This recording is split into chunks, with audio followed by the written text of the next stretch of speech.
آپ ایک روایت پڑھتے ہیں اور پڑھ کر یہ کہتے ہیں کہ رسول اللہ صلی اللہ علیہ وسلم نے فرمایا امرت ان اقاتل الناس حتی یقولوا لا الہ الا اللہ، مجھے حکم دیا گیا ہے کہ میں لوگوں کو قتل کروں یہاں تک کہ وہ کلمہ پڑھ لیں۔ آپ یہ روایت میرے پاس لے کر آتے ہیں اور یہ کہتے ہیں کہ اللہ کے پیغمبر نے جب ایک بات فرمائی ہے تو اب تو پوری دنیا میں ہم نے قتال کرنا ہے یہاں تک کہ لوگ کلمہ نہ پڑھ لیں۔ میں آگے سے بڑھ کے آپ کو یہ کہتا ہوں کہ یہ جو چیز آپ بیان کر رہے ہیں یہ قانون کی نوعیت کی چیز ہے نا، دین کا ایک مستقل بذات انڈیپینڈنٹ حکم ہے نا، تو آؤ اس حکم کو اصل میں پہلے سمجھتے ہیں کہ وہ کہاں ہے، وہ کیا ہے، وہ کن سے ہے، وہ کب کے لیے ہے۔ تو جب ہم اصل میں جا کے اس کو سمجھتے ہیں تو معلوم یہ ہوتا ہے کہ بھائی وہ حکم تو رہتی دنیا تک تھا ہی نہیں،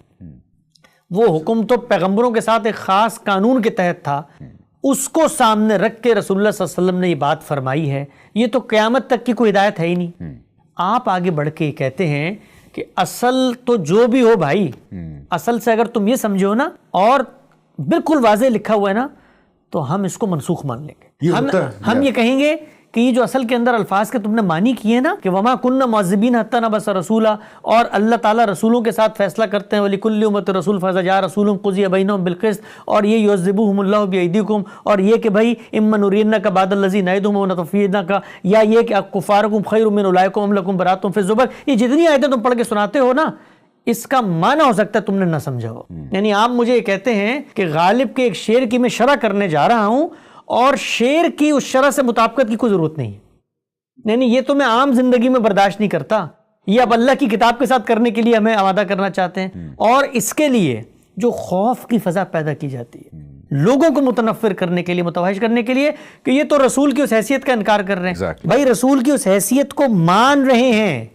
کیونکہ اس نے ان چیزوں کو دین قرار دیا ہے، ان کو اصل کو فرع کی جگہ پر لے آنا یہ رسول کی حیثیت کا انکار ہے، کیونکہ وہ فرع اللہ کے پیغمبر نے نہیں دی مجھے، وہ لوگوں نے مجھ تک پہنچائی ہے۔ تو دین کے معاملے میں جو چوتھا اصول ہے، جب آپ کسی بھی فکر کو سنیں،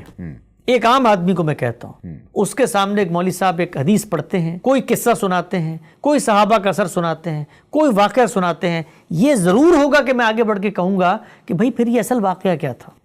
پھر یہ کیا ہوا، لیکن اصل سے اس کا ریلیشن سمجھ میں نہیں آ رہا تو میں اس کی تعویل کروں گا، اس کے بارے میں گفتگو کروں گا، نہ کہ میں آگے بڑھ کے کہوں گا کہ جی اصل کیا ہے، جی اصل تو سمجھ میں نہیں آتا، اصل تو تھا عام لوگوں کے لیے، اصل تو تھا تھوڑے سے لوگوں کے لیے، اس کے بعد اس کی شرح بھی ہو گئی، وضاحت بھی ہو گئی، اصل چیزیں تو دین یہاں بیان ہوا ہے، اصل میں تو نماز کا ذکر بھی نہیں ہے۔ میں پتہ اس کے بعد کیا کرتا ہوں، میں اس کے بعد کیا کرتا ہوں، میں اس کے بعد یہ کرتا ہوں کہ اس اصل کو اس جگہ پر لے آتا ہوں کہ جس کے بعد وہ اصل رہتا ہی نہیں ہے۔ مثلا آپ مجھے یہ کہتے ہیں کہ بھئی یہ روایت میں بیان ہوا ہے، تو میں کہتا ہوں بھی غور کرو، ہو سکتا ہے راویوں کا تصرف ہو سکتا ہے اپنی زبان میں کوئی بات بیان کر دی ہو سکتا ہے خطا نسیان صاحب ہو گیا ہو، آخر آدھا ذخیرہ حدیث کو ضعیف قرار دیا گیا ہے نا، اور آپ آگے سے کہتے ہیں اچھا تم یہ کہہ رہے ہو کہ یہ حدیث کو چند لوگوں نے نقل کی تھی، تو یہاں تو پھر چند لوگ ہیں، تمہارے قرآن میں تو چند لوگ بھی نہیں ہیں، وہاں کی تو سند بھی نہیں ملتی۔ تو آپ اصل میں کیا کرتے ہیں،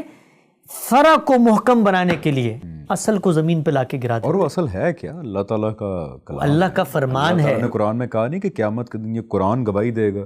ان لوگوں کے خلاف، رسول اکرم صلی اللہ علیہ وسلم کہیں گے کہ یا اللہ انہوں نے قرآن کو چھوڑ دیا تھا، قرآن کے اندر نہیں، تو قرآن کو چھوڑنے کے مترادف نہیں ہے کہ آپ اس کے پیڈسٹل سے اٹھا کے نیچے پھینک دیں اور باقی چیزوں کو آ جائیں وہاں پر لے آئیں، اور پھر آپ دیکھیے کہ استدلال کیا جاتا ہے اس کی اہمیت کو کم کرنے کے لیے کہ قرآن یہ تو سند غریب سے پہنچا ہے، بھائی حدیث تو پھر ہمارے پاس سند موجود ہے، اس میں تو ہمارے پاس ائمہ جرح و تعدیل نے لوگوں کے اوپر نقد کر دیا ہے، بتا دیا ہے صحیح کون تھا، ثقہ کون تھا، مجروح کون تھا، متہم بالکذب کون تھا۔ تمہارے پاس قرآن کی سند کیا ہے؟ تم ہم سے کہتے ہو کہ فرق ہو تو مسئلہ نہ بناؤ، تمہارے پاس تو اصل کی کوئی سند نہیں ہے، تو ہم پھر یہ کرتے ہیں۔ یہ اتنی بڑی گمراہی ہے کہ اس کی بنیاد پہ پھر کیا ہوتا ہے، واقعات کبھی بھی پورا پرسپیکٹو بیان نہیں کرتے، یہ جتنے واقعات ہوتے ہیں اطلاقی ہوتے ہیں، اپلائیڈ ہوتے ہیں، کسی سچویشن میں کسی نے کوئی کام کیا ہوتا ہے، ہمیشہ قانون اس کے اصل مبلغ، اصل سورس میں جا کے سمجھا جاتا ہے۔ تو فکری گمراہی کا چوتھا زینہ یہ ہے کہ آپ اصل کو فرع اور فرع کو اصل کی جگہ پر لا کر رکھ دیں، اس سے پورے دین کے تار و پود بکھر جاتے ہیں۔